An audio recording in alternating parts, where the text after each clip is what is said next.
So we're in Ruth chapter 2. We're going to pick it up in verse 4.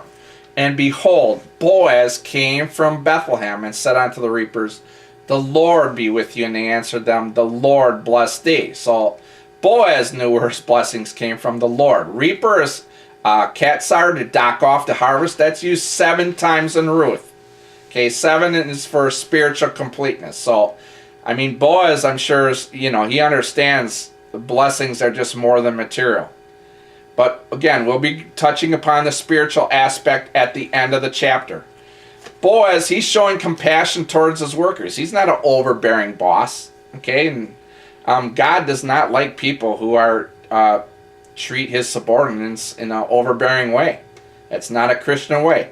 Verse 5, then said Boaz unto his servant that was set over the reapers, whose damsel is this? Boaz, he's taken notice of Ruth. Remember, Ruth means beauty. Verse 6, and the servant that was set over the reapers answered, it is the Moabitess damsel that came with Naomi out of the country of Moab. So Boaz knew he was kin to Elimelech, who was Naomi's son. So Boaz was taking note how Ruth was caring for Naomi, who was his kinsperson. Okay? So how do you think Boaz felt about someone who's taking care of his kinsman, his relative? Don't you think pretty good? I mean, I would. Verse 7, and she said, I pray you, let me glean and gather after the reapers among the sheaves. So she came and hath continued even from the morning unto now, that she tarried a little in the house. So tarry is number 34:27, Yashab, to sit down, specifically as judge in ambush, in quiet, by implication to dwell, to remain. And it's used 12 times in the book of Ruth. Again, that's for governmental perfection. She tarried a little in the house. Okay, so she was always out in the field working. Okay, and it's a great attribute for a loving woman, isn't it? Verse 8, then said Boaz unto Ruth, hearest thou not, my daughter? Go not to glean in another field, neither go from hence, but abide her fast by my maidens. Verse 9, let thine eyes be on the field that they do reap, and go thou after them. Have I not charged the young men that they shall not touch thee? And when thou art athirst, go unto the vessels, and drink of that which the young men have drawn.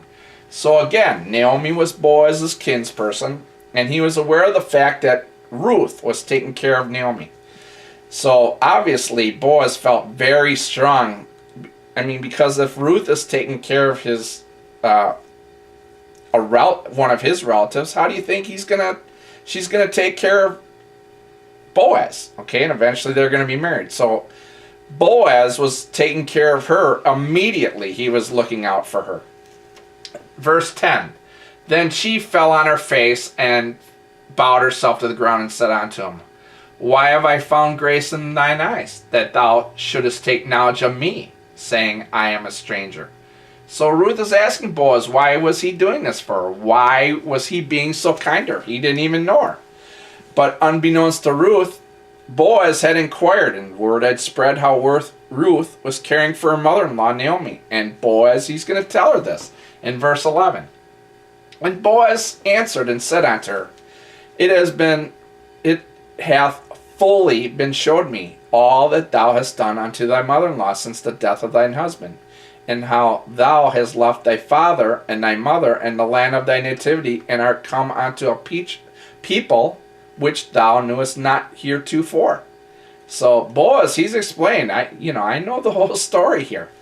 Verse 12, and the Lord recompense thy work, and a full reward shall be given to thee of the Lord God of Israel, whose wings thou art to trust. Recompense is number 7999 in the Hebrew. It's shelam, to be safe in mind, body, or state, to be completed. It's the only time used in the book of Ruth. So again, Boaz is showing he knows where the blessings come from, and that's from the Lord.